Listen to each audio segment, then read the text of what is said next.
ಸಾಯಿ ಸಚ್ಚರಿತೆಯ 24ನೇ ಅಧ್ಯಾಯ ಲೀಲಾ ವಿನೋದ ಪ್ರಿಯ. ಹಾಸ್ಯ ವಿನೋದಗಳೆಂದರೆ ಸಾಮಾನ್ಯರಿಗೆ ಪ್ರಿಯವಾಗಿರುತ್ತದೆ. ಮಾನವನಾಗಿ ಜನಿಸಿ ಮಾನವರಂತೆ ಬಾಳಿದ ಪರಮಾತ್ಮ ಸ್ವರೂಪಿ ಸಾಯಿಬಾಬಾ ಅವರಿಗೂ ಕೂಡ ಇದು ಪ್ರಿಯವೇ. ಆದರೆ ಬಾಬಾ ಅವರ ವಿನೋದಗಳು ರಂಜಕವಾಗಿಯೂ ಬೋಧಪ್ರದವಾಗಿಯೂ ಇರುತ್ತಿದ್ದವು. ಅವರು ತಮ್ಮನ್ನು ತಾವೇ ಹಾಸ್ಯಕ್ಕೆ ಗುರಿಪಡಿಸಿಕೊಳ್ಳುತ್ತಿದ್ದರು. ಕೆಲವು ವೇಳೆ ಭಕ್ತರನ್ನು ವಿನೋದ ಮಾಡುತ್ತಿದ್ದರು. ಪ್ರತಿಯೊಂದು ತಮಾಷೆಯ ಹಿಂದೆಯೂ ಒಂದು ಸಂದೇಶವಿರುತ್ತಿತ್ತು. ಇದೇ ಬಾಬಾ ಅವರ ಹಿರಿಮೆ. ಶ್ರೀ ಸಾಯಿ ಸಚ್ಚರಿತೆಯ ಲೇಖಕರಾದ ಹೇಮಾಡ ಪಂತರು ತಮಗೆ ಸಂಬಂಧಿಸಿದ ಒಂದು ಪ್ರಸಂಗವನ್ನು ಹೀಗೆ ನಿರೂಪಿಸಿದ್ದಾರೆ. ಪ್ರತಿ ಭಾನುವಾರ ಶಿರಡಿಯಲ್ಲಿ ಸಂತೆ ಸೇರುತ್ತಿತ್ತು. ಆ ದಿನ ಮಸೀದಿಯಲ್ಲೂ ಭಾರೀ ಜನಸಂದಣಿ ಇರುತ್ತಿತ್ತು. ಒಂದು ಸಂತೆಯ ದಿನ ಹೇಮಾಡ ಪಂತರು ಬಾಬಾ ಅವರ ಬಳಿ ಕುಳಿತು ಕಾಲೊತ್ತುತ್ತಿದ್ದರು. ಶ್ಯಾಮ ವಾಮನರಾಯರು, ಬಾಪು ಸಾಹೇಬರು, ಕಾಕಾ ದೀಕ್ಷಿತರು ಅಲ್ಲಿ ಉಪಸ್ಥಿತರಿದ್ದರು. ಆಗ ಶ್ಯಾಮ ಅವರು ಹೇಮಾಡ ಪಂತರನ್ನು ನೋಡಿ ನಸುನಗುತ್ತಾ, "ಇದೇನು, ನಿಮ್ಮ ಕೋಟಿನ ತೋಳುಗಳಿಗೆ ಉರಿಗಡಲೆ ಹತ್ತಿಕೊಂಡಿದೆ" ಎಂದರು. ಹೇಮಾಡ ಪಂತರು ತೋಳನ್ನು ಅಲ್ಲಾಡಿಸಿದಾಗ ಕೆಲವು ಕಾಳುಗಳು ಕೆಳಗೆ ಬಿದ್ದವು. ಅಲ್ಲಿದ್ದವರೆಲ್ಲ ವಿನೋದಕ್ಕಾಗಿ ಅವುಗಳನ್ನು ಆರಿಸಲು ಹೋದರು. ಉರಿಗಡಲೆ ಕಾಳುಗಳು ತಮ್ಮ ಕೋಟಿನ ತೋಳಿನಲ್ಲಿ ಹೇಗೆ ಸೇರಿಕೊಂಡವು ಎಂಬುದು ಹೇಮಾಡ ಪಂತರಿಗೂ ಅರ್ಥವಾಗಲಿಲ್ಲ. ಕೊನೆಗೆ ಬಾಬಾ ಅವರು, "ಯಾರಿಗೂ ಕೊಡದೆ ಒಬ್ಬನೇ ಕಾಳು ತಿನ್ನುತ್ತಾನೆ ಈ ಹೇಮಾಡ ಪಂತ. ಇಂದು ಸಂತೆ, ಆದ್ದರಿಂದ ಕಾಳು ಕೊಂಡು ಬಂದಿದ್ದಾನೆ" ಎಂದು ಆರೋಪಿಸಿದರು. ಹೇಮಾಡ ಪಂತರು, "ಬಾಬಾ, ನಾನು ಒಂಟಿಯಾಗಿ ಎಂದೂ ಏನನ್ನೂ ತಿನ್ನುವುದಿಲ್ಲ. ನಾನು ಸಂತೆಗೂ ಹೋಗಿಲ್ಲ, ಕಡಲೆಯನ್ನೂ ಕೊಳ್ಳಲಿಲ್ಲ. ನಾನೆಂದೂ ಹಂಚಿಕೊಂಡೇ ತಿನ್ನುತ್ತೇನೆ" ಎಂದರು.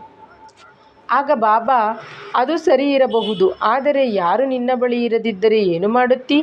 ನನ್ನನ್ನಾದರೂ ಜ್ಞಾಪಿಸಿಕೊಳ್ಳುವೆಯೋ ಹೇಗೆ? ನನಗೇನಾದರೂ ತಿನ್ನಲು ಕೊಡುವೆಯಾ?" ಎಂದು ಗೇಲಿ ಮಾಡಿದರು. ಇಲ್ಲಿ ಬಾಬಾ ಒಂದು ನೀತಿಯನ್ನು ನಮಗೆ ತಿಳಿಸಿಕೊಟ್ಟಿದ್ದಾರೆ. ನಮ್ಮ ಇಂದ್ರಿಯಗಳು ವಿಷಯಗಳನ್ನು ಅನುಭವಿಸುವ ಮುಂಚೆ ಪರಮಾತ್ಮನನ್ನು ನೆನೆಯಬೇಕು. ಇಂದ್ರಿಯಗಳಿಗೆ ಸದಾ ಬಯಕೆ ಎನ್ನುವುದು ಇದ್ದೇ ಇರುತ್ತದೆ. ಆದರೆ ವಿಷಯಗಳನ್ನು ಮೊದಲು ಗುರುಗಳಿಗೆ ಅರ್ಪಿಸಿದರೆ ಅವುಗಳಲ್ಲಿ ನಮಗೆ ಅತಿಯಾದ ಮೋಹ ಉಂಟಾಗುವುದಿಲ್ಲ. ಈ ಅರ್ಪಣೆಯಿಂದ ದೇವರ ನೆರವು ನಮಗೆ ಸಿಗುತ್ತದೆ. ನಮ್ಮ ಹತ್ತಿರದಲ್ಲಿ ಸದಾ ಇರುವ ಸದ್ಗುರು ಶ್ರೀ ಸಾಯಿನಾಥರನ್ನು ಸ್ಮರಿಸಿದರೆ ಈ ವಿಷಯವು ಅನುಭವಿಸಲು ಅರ್ಹವೇ ಇಲ್ಲವೇ ಎಂಬ ಪರಿಜ್ಞಾನ ನಮಗೆ ಉಂಟಾಗುತ್ತದೆ. ನಮ್ಮ ಕೀಳು ಭಾವನೆಗಳು ದೂರವಾಗಿ ಶಾಂತಿ ದೊರೆಯುತ್ತದೆ. ಜ್ಞಾನವು ಗುರುಭಕ್ತಿಯಿಂದ ಉಂಟಾದಾಗ ಈ ದೇಹದ ಸ್ಮೃತಿಯು ನಾಶವಾಗಿ ನಮ್ಮ ಬುದ್ಧಿಯು ಪರಮಾತ್ಮ ಸ್ಮರಣೆಯಲ್ಲಿ ಕರಗಿ ಹೋಗುತ್ತದೆ.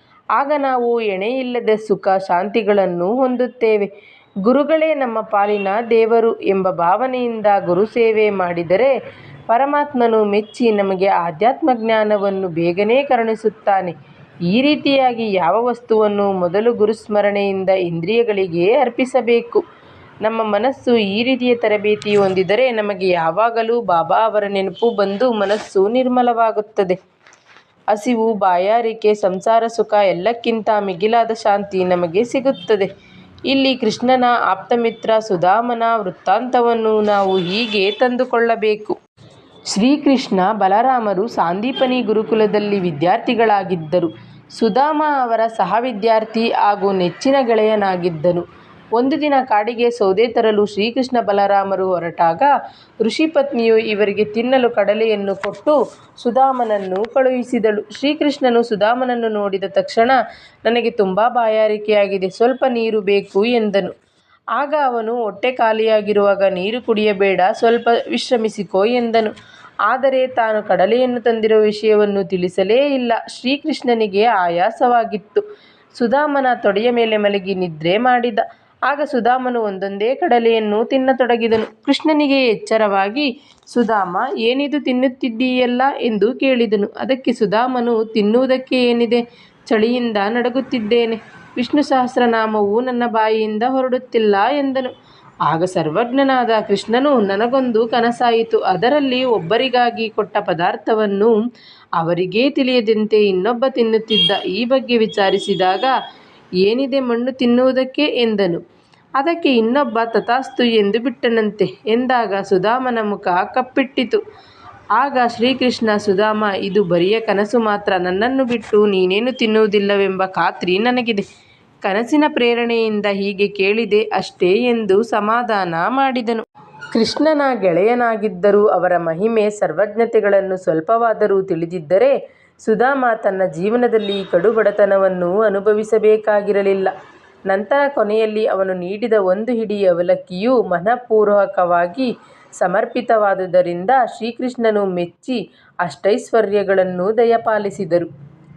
ಅನೇಕ ಸಲ ತಮ್ಮ ಹತ್ತಿರದ ಭಕ್ತರ ನಡುವೆ ಬಂದ ವಾದವಿವಾದಗಳನ್ನು ಸರಸವಾಗಿ ಬಾಬಾ ಅವರು ಬಗೆಹರಿಸುತ್ತಿದ್ದರು.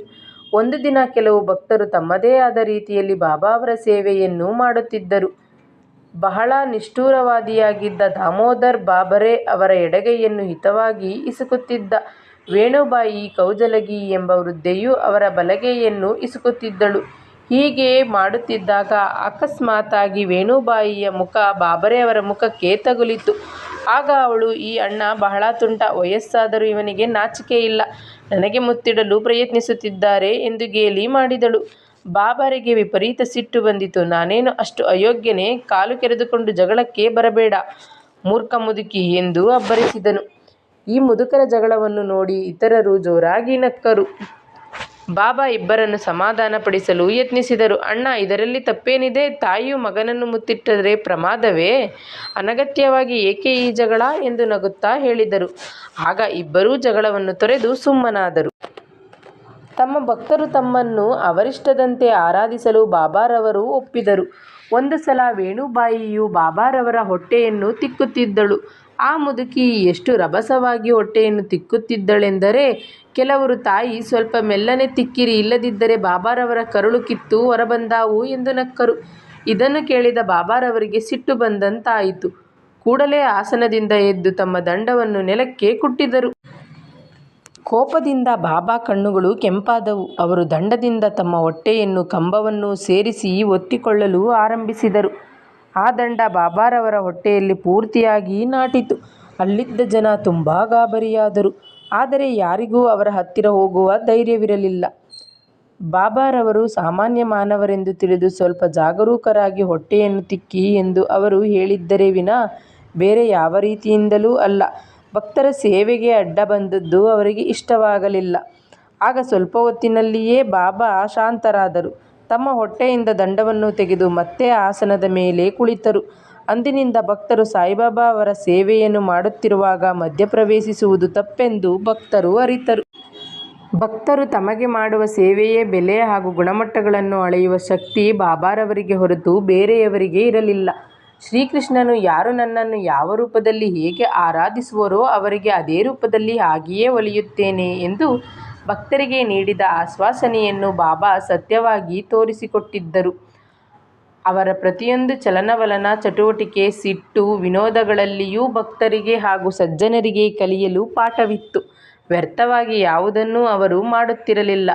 ಬಾಬಾರವರ ಸ್ಮರಣೆಯನ್ನು ಮಾಡಿದರೆ ಎಂದಿಗೂ ವ್ಯರ್ಥವಾಗುವುದಿಲ್ಲ ಎಂಬಲ್ಲಿಗೆ ಶ್ರೀ ಸಾಯಿ ಸಚ್ಚರಿತೆಯ 24ನೇ ಅಧ್ಯಾಯವು ಸಂಪೂರ್ಣವಾಯಿತು.